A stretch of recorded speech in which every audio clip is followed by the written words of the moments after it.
Hello guys. आज हम पढ़ने जा रहे हैं स्टैंडर्ड नाइन्थ का सेकंड पोर्शन पोएम, जिसमें फर्स्ट पोएम का वीडियो हम आपको सेंड कर चुके हैं। आज हम सेकंड पोएम का वीडियो बनाएंगे, द यूज़फुल प्लो। सबसे पहले गाइस आप ये चैनल सब्सक्राइब कर दीजिए। इसमें आपको बहुत ही इजी तरीके से इस पोएम का ट्रांसलेशन बताया जाएगा, जिसे आप समझकर और दूसरों को समझा भी पाएंगे। कोई भी क्वेश्चन का आंसर अगर इस चैप्टर में से पूछा जाए, पोएम में से पूछा जाए, तब उसका आंसर भी इजीली दे पाएंगे। Let we start this poem, the useful plough. The useful plough, useful means उपयोगी, प्लो मतलब हल। हल जो हम खेत में जोतते हैं उसे बोलते हैं हल। Let's start the rhyme. A country life is sweet. जो कंट्री लाइफ होता है गांव का जीवन। वो कैसा है? स्वीट मतलब बहुत ही अच्छा है। गांव का जो जीवन है वो बहुत ही अच्छा जीवन है। In moderate cold and heat, यहाँ पे ना ही तो ज़्यादा गर्मी होती है और ना ही ज़्यादा सर्दी होती है। A country life is sweet in moderate cold and heat. गाँव का जीवन बहुत ही सुखी जीवन है। यहाँ पे ना ही ज़्यादा गर्मी होती है और ना ही ज़्यादा सर्दी होती है।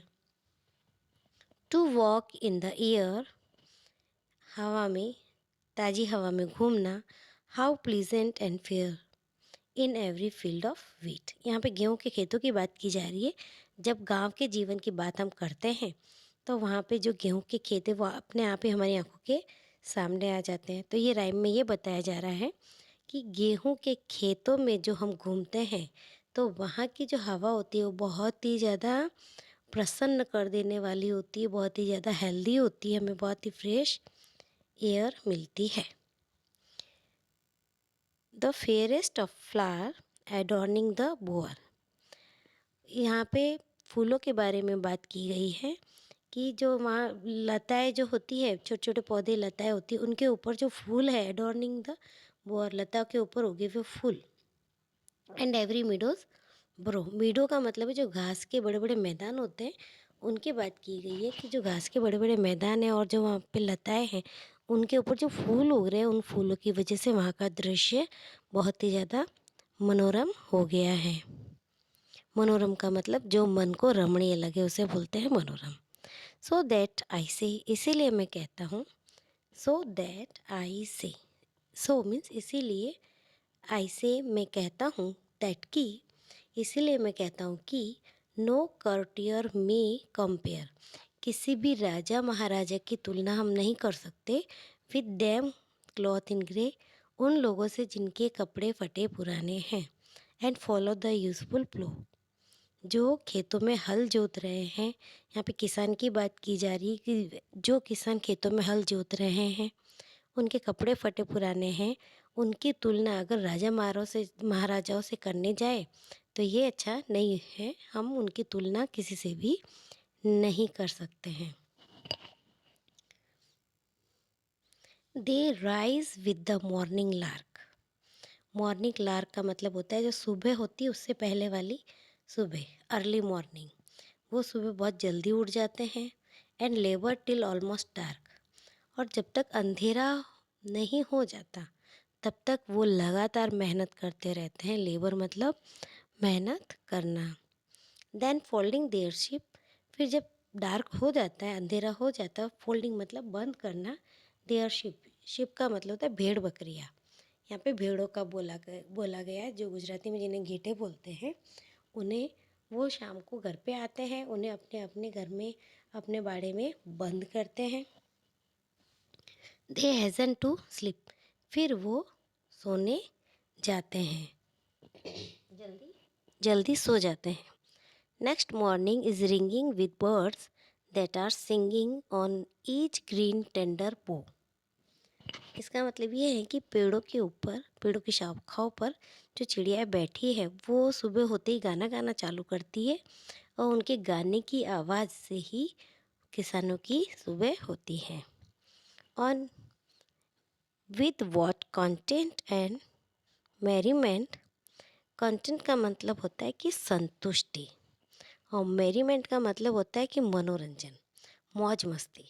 With what content and merriment their days are spend. उनका जो पूरा दिन है वो एक संतुष्टि के साथ और एक मौज मस्ती के साथ निकलता है। Whose mind are bent to follow the useful plough. उनका दिमाग पूरे दिन यही सोचता रहता है कि हम इस हल से कितना खेत और जोतेंगे, ये हल से हमें क्या क्या काम करने हैं। मतलब किसानों के लिए ये पोएम बनाई गई है जिसमें किसानों की ज़िंदगी का वर्णन किया गया है, गांव की ज़िंदगी का वर्णन किया गया है कि किसानों की लाइफ जैसी लाइफ तो किसी की भी नहीं होती है।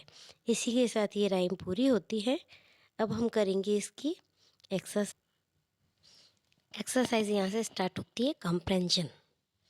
कंप्रेंशन में फर्स्ट क्वेश्चन है state whether the statement are true और फॉल्स।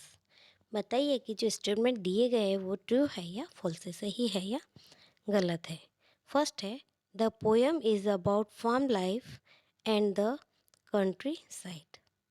जो ये पोएम है वो किसानों की ज़िंदगी के बारे में गांव का वर्णन करते हुए है, तो इसका आंसर होगा true. Second the village life is unpleasant. जो गाँवों की ज़िंदगी है वो सुखी नहीं है, तो ये होगा false. The farmer in countryside are unhappy with the hardship in farming.